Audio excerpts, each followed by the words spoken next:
నమస్తే, welcome to our channel. ఈరోజు మన స్టూడియోలో ప్రముఖ ఆధ్యాత్మికవేత్త ఆస్ట్రోన్యూమరాలజిస్ట్ శ్రీమతి జయప్రద గారు ఉన్నారు. మేడంతో మాట్లాడేద్దాం. నమస్తే మేడం. నమస్తే అమ్మా. మేడం, ముందుగా ఛానల్ తరపున అలాగే ప్రేక్షకుల తరపున శ్రీ విశ్వావసనామ సంవత్సర శుభాకాంక్షలు మేడం. Thank you. మీకు ప్రేక్షకులందరికీ, చూస్తున్న ప్రతి ఒక్క ప్రేక్షకులకి విశ్వవసునామ సంవత్సర శుభాకాంక్షలు. ఈ సంవత్సరం మీకు అందరికీ ఆయురారోగ్యాలు, అష్టైశ్వర్యాలు, భోగభాగ్యాలు కలగజేయాలని దేవుణ్ణి మనస్ఫూర్తిగా కోరుకుంటూ ఇంకొకసారి మీ అందరికీ నూతన సంవత్సర శుభాకాంక్షలు. శ్రీమాత్రే నమః. మేడం, శ్రీ విశ్వావసునామ సంవత్సరంలో ఈ కొత్త సంవత్సరంలో సింహరాశి వారికి ఆర్థికంగా, ఆరోగ్యంగా అన్ని విధాలుగా ఎలా ఉండబోతుంది మేడం ఈ సంవత్సరం? తప్పకుండా సింహరాశి వాళ్ళకి ముందుగా మనం చూసుకుంటే వీళ్ళకి నక్షత్రాలు వచ్చేసి మకా నక్షత్రం 1, 2, 3, 4 పాదాల వాళ్ళు, పుబ్బ నక్షత్రం పూర్వ ఫాల్గుణ నక్షత్రం అంటాం 1, 2, 3, 4 పాదాల వాళ్ళు, ఉత్తర ఫాల్గుణ నక్షత్రం 1వ పాదం. తర్వాత వీళ్ళకి ఆదాయం 11, వ్యయం 11, రాజ్యభోజ్యం 3, అవమానం 6. ఈ రాశి వారి గురువు మే 15 నుంచి ఏకాదశ స్థానంలో మిథున రాశి యందు లోహమూర్తిగా ధన వ్యయాన్ని ఖర్చు చేస్తున్న మా గురువు. తర్వాత శనేశ్వరుడు వచ్చేసి ఈ రాశికి అష్టమ స్థానంలో లోహమూర్తిగా వ్యవహరిస్తూ, రాహుకేతు ఇద్దరు కూడా స్వరాశి అండ్ మీ సింహరాశి నందు ప్లస్ కుంభరాశి యందు ఈ రాహుకేతు ఇద్దరు ఉంటూ సువర్ణమూర్తులుగా వీళ్ళకి సామాన్యమైన ఫలితాలు ఇస్తున్నారు. అంటే ఏంటంటే సింహరాశి వాళ్ళకి ఈ సంవత్సరం అంతా కూడా సామాన్యంగా ఉంటుంది, కానీ అకస్మాత్తుగా ఏవో వచ్చేస్తాను కాదు. అంత గొప్పగా ఉండవు, మరి అంత హీనంగా కూడా అయితే ఉండదు. కొంచెం సామాన్యమైన ఫలితాలే అందిస్తున్నారు. సామాన్య ఫలితాలు రాహుకేతులు ఇస్తున్నారంటేనే అది కొంచెం గొప్పగా ఉన్నట్టే లెక్క. ఎందుకంటే వీళ్ళు ఇచ్చే ఫలితాలు ఎలా ఉంటాయంటే ఒక్కొక్కసారి పాజిటివ్, ఒక్కొక్కసారి నెగిటివ్ ఇస్తారు. ఎంత పాజిటివ్ ఇస్తారో అంత నెగిటివ్గా వస్తుంది. అది కూడా జాగ్రత్తగా ఉండాల్సింది. అందుకే సామాన్య ఫలితాలు అన్నాం. వీళ్ళకి ఆదాయ విషయంలో చూసుకుంటే ఉద్యోగాల్లోంచి ఎవరైతే ఉద్యోగంలో స్థిరత్వం లేదనుకున్నారో ఆ స్థిరత్వం అనేది వీళ్ళకి ఏర్పడే అవకాశం ఉంటుంది. సో స్థిరత్వం రావడము, ఆ ఉద్యోగంలో ముందుకు వెళ్ళడము, సాగడం అనేది జరుగుతుంది.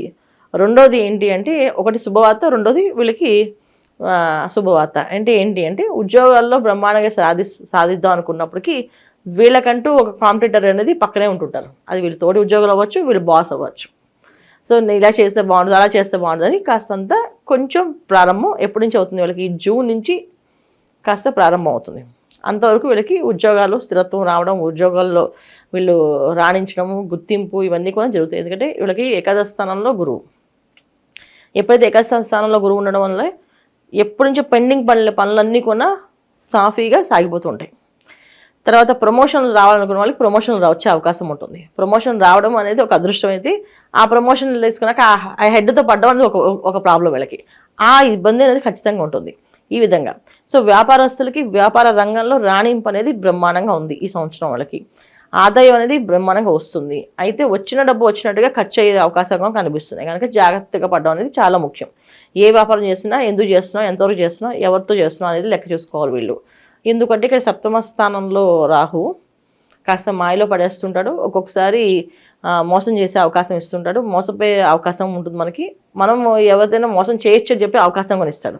అంటే ఏంటి అంటే నేను ఎవరైనా మోసం చేయొచ్చు అని కూడా తత్వాన్ని కూడా ఇస్తాడు. జనరల్గా చేస్తారని కాదు వీళ్ళు, కానీ చేసే తత్వాన్ని ఆయన కలిగిస్తాడు. అలా కలిగిస్తే మాత్రం ఖచ్చితంగా వీళ్ళు ఇబ్బంది పడే అవకాశం ఉంటుంది. సప్తమ స్థానంలో ఎప్పుడైతే రాహు ఉంటాడో తెలియకుండానే ఒక మాయలో పడిపోతుంటాం ప్రతిరోజు. ఒకటి. రెండోది ఏంటంటే మనకి తెలియకుండా ఒక బద్ధకిచ్చేస్తుంటాం. ఈ పని చేయాలన్నా బద్ధకం ముందు వచ్చేస్తుంటుంది. చేద్దాంలే last end of the day చేస్తాం, అదొకటి వచ్చేస్తుంది. ఇవి రెండు రాకుండా మనం జాగ్రత్త పడాలి. ఎలా అంటే ఈ పని చేయాలంటే ఆ పని ఇప్పుడే చేసేటట్టు ప్లాన్ చేసుకోవాలి. ఏదైనా పని వాయిదా వేయకుండా ముందుకు వెళ్తూ ఉండాలి. ఎవరైనా కొత్త వాళ్ళతో పరిచయమైనప్పుడు వాళ్ళు ఏంటి, ఎంతవరకు వెళ్తూ ఉండొచ్చు అనేది వీళ్ళు ముందుగా ఒక అనాలిసిస్ చేసుకోవాలి. చేసుకోకుండా వాళ్ళతో ముందుకు వెళ్తే కాస్త ఇబ్బంది అనేది, ఎలాంటి ఇబ్బందులు వస్తాయంటే కారాగారం దాకా వెళ్ళే అవకాశం ఉంటుంది. అతిగా ఉండడం వల్ల కారాగారం దాకా వెళ్ళాల్సి వస్తే అవకాశం, కోర్టుకు వెళ్ళాల్సి వస్తుంది. కొన్ని విషయాల్లో ఇబ్బంది పడే అవసరం ఉండదు, వీళ్ళు ఇరికించే అవకాశం ఉంటుంది. ఎవరికి ఇది మెయిన్ ఎక్కువ కంటే ప్రొఫెషనల్ రంగంలో ఉన్న వాళ్ళు మాత్రం చాలా జాగ్రత్తగా ఉండాలి. ఎందుకంటే ప్రొఫెషనల్స్ మాత్రం ఇలాంటి ప్రాబ్లమ్స్ వస్తాయి. ఎందుకంటే వాళ్ళకి ఏదైనా మాట్లాడారు, అది రికార్డ్ చేస్తూ వాళ్ళని బ్లాక్మెయిల్ చేయొచ్చు, దానివల్ల వాళ్ళ సఫర్ అవ్వచ్చు. లేదు దాని నుంచి కొట్టుకోవచ్చు, దానివల్ల ఇబ్బంది పడి దానివల్ల కారాగారం వెళ్ళచ్చు. ఇలాంటి జరిగే అవకాశం సింహరాశి వాళ్ళకి ఉంది. ప్రొఫెషనల్ రంగంలో ఎవరైతే ఉన్నారో వాళ్ళు జాగ్రత్తగా ఉండడం ముఖ్యంగా అడ్వకేట్స్, డాక్టర్స్ ఎవరైతే ఉన్నారో వాళ్ళు ఇంకా జాగ్రత్తగా ఉండడం. తర్వాత చాలామంది ఏంటంటే కొన్ని ప్రొఫెషనల్స్ నుంచి మారే అవకాశం ఉంది ఈ సంవత్సరం. అంటే నాకు ఈ జాబ్ ఇంట్రెస్ట్ లేదు, నేను ఈ ప్రొఫెషన్ చేయను, నేను ప్రశాంతంగా నా ఊరు వెళ్ళిపోయి పొలం దున్నుకుంటాను అనుకుని వెళ్ళిపోయిన వాళ్ళకు ఉంటారు ఈ సంవత్సరం. అంటే ఈ సిటీ వదిలేసి పల్లెటూరుకి వెళ్ళిపోయి ప్రశాంతం బతుకుదాం అనుకునే వాళ్ళకు చాలా మంది ఉంటారు. అందుకని ప్రశాంతంగా ఉండాలనుకునే వాళ్ళకు ఉంటారు, అలా వెళ్ళిపోయిన వాళ్ళు కూడా ఉంటారు. అలా వెళ్ళిన వాళ్ళు కూడా ఏంటంటే జాగ్రత్త అవసరం. ఎందుకంటే ఇప్పుడు దాకా అనుకున్న లెక్క వేరు, అక్కడ వెళ్ళాక ఒక లెక్క వేరు. ఎందుకంటే వీళ్ళకి అష్టమ స్థానంలో శనేశ్వరుడు కొంచెం కష్టాలు పెడతాడు. ఎందుకంటే ఎప్పుడు కూడా సింహరాశిలో అధిపతి రవి, ఆ సింహరాశికి అధిపతి రవి, తర్వాత కుంభరాశికి అధిపతి శనేశ్వరుడు. ఈ 1 and 8 కాంబినేషన్ ఎప్పుడు కూడా కాస్తంత ఇబ్బంది పడే లక్షణాలే. ఎప్పుడు సూర్య భగవానుడు శనేశ్వరుడు ఇద్దరు తండ్రి కొడుకులైనా బద్ధశత్రులుగా చూస్తాము, విరోధులుగా చూస్తాము. దానివల్ల వీళ్ళకి జరిగే పనులన్నీ కూడా చాలా ఇబ్బంది పడే అవకాశాలు ఎక్కువగా కనిపిస్తాయి. అందువల్ల ఏంటంటే ఒక్కొక్కసారి మానేసి వెళ్ళడం అనేది మంచిగా కాదనేది పర్సనల్ జాతకాన్ని చూపించుకొని ఈ టైంలో నేను ఈ ఊరు వదలొచ్చా, ఈ ఇల్లు మారచ్చా, లేదా ఈ ఉద్యోగం మానచ్చా, లేదా ఈ వ్యాపారం ప్రారంభం చేయొచ్చా, ఇలాంటి పర్సనల్ జాతకాన్ని చూపించుకోవడం ముఖ్యం. చూపించుకొని అడుగు వేయాలి తప్ప గోచర ఫలితాల్లో చూసి ముందుకు వెళ్ళడం అనేది పొరపాటైన పని. ఇక అవకాశాల పరంగా ఎలా ఉండబోతుంది మేడం? సినీ రాజకీయ ప్రముఖులకి ఎలా ఉండబోతుంది సంవత్సరం సింహరాశి వారికి? రాజకీయ నాయకులు అయితే బాగా కష్టపడినా పదవి అయితే వాళ్ళకి ఇవ్వరు. కష్టపడతారు వీళ్ళు. ఎంత కష్టపడతారంటే అసలు ఎప్పుడు కష్టపడినంత కష్టపడతారు, కానీ పదవి అయితే రాదు. సో రాజకీయ నాయకులు జాగ్రత్తగా ఉండాల్సిన అవసరం. వాళ్ళ జాతకంలో పదవి యోగం ఈ సంవత్సరం ఉందా లేదా, ఈ ఉగాదికి వాళ్ళకి ఆ యోగం ఉందా ఈ సంవత్సరం అంతా, ఈ సంవత్సరం యోగం లేనప్పుడు వీళ్ళు కష్టపడడం వేస్ట్. ఇవి చూపించుకోవడం చాలా ముఖ్యం. తర్వాత ఇక సినీ రంగ ప్రముఖులు, హీరోలు రంగాల్లో వాళ్ళకి అందరికీ కూడా వీళ్ళకి మంచి ఫలితాలు ఉన్నాయి. ఎందుకంటే వీళ్ళు ఖచ్చితంగా పొద్దున్నే లేస్తారు, వర్కౌట్స్ అవి ఇవి చేస్తూ ఉంటారు కనుక వీళ్ళకి ఆ శనేశ్వరుడు ఒక అనుగ్రహం వీళ్ళకి కలుగుతుంది తప్ప ఆయన వల్ల ఎటువంటి ఇబ్బంది రాదు. ఎందుకంటే ఎవరైతే కష్టపడతారో ఎప్పుడు కూడా పొద్దున్నే లేచామో, సూర్య నమస్కారం చేసాము, మన పని మనం చేస్తున్నాం, కూర్చోకుండా పని చేస్తున్నాం, హ్యాపీగా ఉంటుంది లైఫ్. లేదు వాళ్ళు సంపాదిస్తే మనం తిందాం అని కూర్చున్నాం, వాళ్ళు కష్టపడతారు. లేదు వాళ్ళతో చేపిద్దాము, మనం హ్యాపీగా ఎంజాయ్ చేద్దాం అన్నా అప్పుడు కష్టపడతాం. రెండోది ఏంటంటే నేను ఏవి నమ్మను, నేను ఏవి చేయను అని చెప్పేసి ఉన్న వాళ్ళకి కష్టపడతారు. ఇలాంటి వాళ్ళు తప్ప రోజు కష్టపడి నిత్యం కష్టపడే వాళ్ళకి శనేశ్వరుడు ఏమీ చేయడు ఎప్పుడు కూడా. ఇప్పుడు చాలామంది మన ఇంట్లో పనిచేసే పని వాళ్ళు ఉన్నారు, వాళ్ళకి ఏ రోజు జాతకం చూపించుకునే అవసరమే ఉండదు. మా జాతకం ఎలా ఉందండి, మా జీవితం ఎలా ఉంది అనుకోరు. పొద్దున్నే లేస్తారు, పని చేస్తారు, సంపాదిస్తారు, ఆ డబ్బులు దాచుకుంటారు, ఏవో కొనుక్కుంటారు, ఇల్లు స్థలాలు కొనుక్కుంటారు. అంతేగాని ఈ సంవత్సరం ఇల్లు కొంటామని అడగరు. డబ్బులు పోగేసుకుని ఆ ఉన్న డబ్బులతో వెళ్ళి ఊర్లో వెళ్ళి ఇల్లు కొనేసుకుంటారు. సంతృప్తి కాదు, వాళ్ళు కావాలంటే సంపాదించుకుంటారు. మళ్ళీ ఇంకొంచెం పని చేయాలి. మా పనమ్మాయి అంటుంది మాకు పొద్దున్న జీతం కొంచెం పెంచండి అమ్మా అనేసి. ఎందుకంటే ఊర్లో ఒక ఇల్లు కడుతున్నామమ్మా, సో అందుకే ఈ సంవత్సరం నుంచి అందరి దగ్గర జీతాలు పెంచుకుంటాం అనేసి ఈ సంవత్సరం జీతం పెంచండి అందరూ అని చెప్పేసి అలా వాళ్ళు ప్రాక్టికల్గా ఉంటారు, ప్రాక్టికల్గా చేస్తారు. సో వాళ్ళకి ఏ రోజు శనేశ్వరుడు కష్టపడడం కానీ బాధపడడం కానీ ఉండదు. కష్టాలు రావంటే వస్తాయి, వచ్చినా వాళ్ళందరూ యూనిటీగా ఆ డబ్బులు పోగేసుకొని ఇచ్చుకోవడం చేసుకొని ఉంటుంది. కానీ మనకి మధ్యవర్తిగా బతికే వాళ్ళకి మాత్రమే, మధ్యతరగతిగా ఉండే వాళ్ళకి మాత్రమే ఈ కష్టాలు. ఎందుకంటే అటు ఉండలేము, ఇలాగా హైలాగా ఉండలేము. అలా బతకాలంటే ఉన్న డబ్బు ఖర్చిపోతుంది. సో సింహరాశి వాళ్ళకి అలాంటి పరిస్థితి సిచ్యువేషన్స్ ఉన్నాయి కనుక పర్సనల్ జాతకాలు చూపించుకోవడం చాలా ముఖ్యం. తర్వాత ఇంకెవరికి సంతాన యోగం అనేది బాగుంది. వీళ్ళకి ఈ సంవత్సరం సంతాన యోగం బాగుంది. శుభకార్యాలు చేసే అవకాశాలు, ఇంట్లో శుభకార్యాలు జరిగే అవకాశాలు కూడా ఉన్నాయి, శుభకార్యాల్లో పాల్గొనే అవకాశాలు కూడా ఉన్నాయి. అయితే అన్నిటికంటే ఏంటంటే నాలెడ్జబుల్ పర్సన్స్ బాగా తయారవుతారు. అంటే ఇప్పుడు దాకా చదవరు మొద్దు అనుకునే వాళ్ళు బాగా చదవడం మొదలు పెడతారు. తర్వాత అసలు ఏమీ మాటలు రావు, ఏ వ్యాపారం చేస్తారంటే వాళ్ళు బాగా మాట్లాడి వ్యాపారం చేస్తారు. ఎందుకంటే వీళ్ళకి రాహు ఒక ఇంపాక్ట్ పడుతుంది వీళ్ళ మీద. కేతు అండ్ రాహు ఇద్దరు ఇంపాక్ట్స్ బాగా పడుతున్నాయి. దానివల్ల ఏంటంటే ఓవర్ నైట్ ఎక్స్ట్రీమ్గా వాళ్ళు మాట్లాడడం మొదలు పెడతారు. జీరో అనుకున్నవాడు హీరోగా మాట్లాడేస్తారు. అన్ని పాయింట్స్ రాయడం కానీ చేయడం కానీ.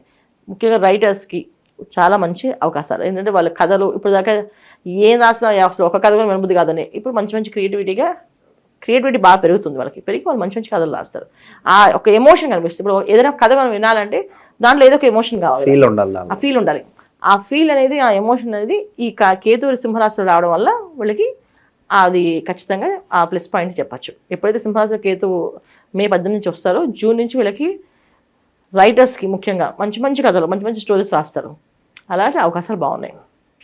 ప్రొడ్యూసర్స్గా ఎవరైతే ఉన్నారో సింహరాశి వాళ్ళు సినిమాలు రాసే అవకాశం ఉంది, సినిమాలు ఫ్లాప్ అయ్యే అవకాశం ఉంది. కథ బ్రహ్మాండంగా ఉన్నా హిట్ అవ్వకపోవచ్చు. అందుకని జాతకం చూపించుకోవడం. ఇప్పుడు ఈ సంవత్సరంలో డబ్బు పోతుందా వస్తుందా అని చెక్ చేసుకుని ముందుకెళ్తే మంచి ఫలితాలు కనిపిస్తున్నాయి. ఇంకా ఎవరికి చూసుకోవాలి అంటే విద్యార్థులు. సో విద్యార్థులు మాత్రం చాలా జాగ్రత్తగా చదవాలి. కష్టపడి చదివితే అన్ని ఫలితాలు వీళ్ళకి అదృష్టం బ్రహ్మాండంగా వస్తాయి. పొద్దున్నే లేవడం, కాస్త గణపతి నమస్కారం చేసుకోవడం, చదువు ప్రారంభం చేయడం. ఈ గణపతి నమస్కారం చేసి చదువు ప్రారంభం చేస్తే చదువు బుర్రలో చక్కగా ఎక్కుతుంది. లేకపోతే అది చదువు అనేది అక్కడికి వెళ్ళాక పరీక్ష హాల్కి వెళ్ళాక మర్చిపోతుంటారు. సో అందుకని విద్యార్థులకు వస్తే కష్టపడి చదివితే మంచి మార్గాలు ఉన్నాయి. కాకపోతే పొద్దున్నే నమస్కారం చేస్తారు, వస్తే గణపతి నమస్కారం చేసి చదువుకోవాలి అంతే. నిరుద్యోగుల పరిస్థితి ఏంటంటారు మేడం? నిరుద్యోగులు ఉద్యోగాలు వచ్చే అవకాశం ఉంది. అదే ఉద్యోగం అనేది ఇప్పుడు ఉద్యోగస్తులందరికీ శుభవార్త ఏంటంటే ఉద్యోగాలు వస్తాయి, ప్రమోషన్లు వస్తాయి, ఇంక్రిమెంట్స్ పెరుగుతాయి, శాలరీస్ హైక్ అవుతాయి. కానీ దాని దగ్గర భారాలు పెరుగుతాయి. సో ఒక బాధ్యత ఇస్తే దానికి ఇంకో 10 బాధ్యతలు వీళ్ళు చేయాలి. అలాంటి టార్గెట్స్ అనమాట వీళ్ళకి. సో టార్గెట్స్తో కూడిన ఉద్యోగాలు అనమాట వీళ్ళు ఇవన్నీ సంవత్సరం అంతా. ఈ టార్గెట్ నుంచి బయటపడాలంటే మనం కాస్త ఏదైనా పరిహారం చేసుకుంటూ ముందుకెళ్తే ఆ టార్గెట్ నుంచి అధిగమించవచ్చు. ఇది చేసుకోవాలి. ఇక మేడం, ఈ రాశిలో ఉన్న వివిధ నక్షత్రాల వాళ్ళు ఎలాంటి దైవారాధన చేసుకుంటే బాగుంటుందంటారు? మకా నక్షత్రం వాళ్ళైతే ఈ సంవత్సరం అంతా వీళ్ళు చక్కగా పొద్దున్నే లేవడం, గణపతికి ఆరాధన చేసుకోవడం, శ్రీ గణేశాయ నమః, శ్రీ గణేశాయ నమః అనే మంత్రాన్ని 108 సార్లు చేసి బయటికి వెళ్తాయి, పనులు విజయవంతం అవుతుంది. ఇక పుబ్బా నక్షత్రం వాళ్ళు శ్రీం శ్రీయాయ నమః, శ్రీం శ్రీయాయ నమః అనే మంత్రాన్ని లక్ష్మీ అమ్మవారిని ప్రార్థన చేస్తే అన్నీ అనుకూలంగా జరుగుతాయి. తర్వాత ఉత్తర నక్షత్రం వీళ్ళు మాత్రం శివాయ గురువే నమః అనే మంత్రాన్ని ఎక్కువ చేయాల్సి ఉండాలి. ఈ శివాయ గురువే నమః మంత్రం చేస్తుంటే వీళ్ళకి అన్నీ అనుకూలంగా బాగుంటుంది. ఇంకా మెరుగైన ఫలితాలు పొందడానికి సంవత్సరం అంతా కూడా ప్రత్యేకంగా ఏదన్నా రెమెడీస్ చేసుకుంటే బాగుంటుందంటారు వీళ్ళు? మహాన్యాస రుద్రాభిషేకం, ఏకాదశి రుద్రాభిషేకం ఇంట్లో చేయించుకోవడం, కుదిరినప్పుడు ఖచ్చితంగా ఇంట్లో చేయించడం, లేకపోతే దేవాలయానికి వెళ్ళి ప్రతిరోజు అభిషేకాలు చేయించుకోవడం, ప్రతి గురువారం సోమవారం అభిషేకం టికెట్ తీసుకుని అభిషేకం చేయించడం, వీళ్ళ పేరుని అభిషేకం చేసుకోవడం, ఆ గుళ్ళో ప్రదక్షిణాలు చేయడం. ఇలా ప్రదక్షిణాలు చేస్తూ ఉంటే కాస్త అంత అనుకూలంగా మారుతుంది. తర్వాత జంట నాగులు ఉన్న దేవాలయానికి వెళ్ళడం, అక్కడ ప్రతి ఆదివారం కాస్త పాలు పోయడం, కొబ్బరికాయ నీళ్ళతో అభిషేకం చేయడం. సో కొబ్బరి నీళ్ళు, పాలు, కాస్త పసుపు నీళ్ళు, ఈ 3 చేయాలన్నమాట. అంటే 3 కలపకూడదు.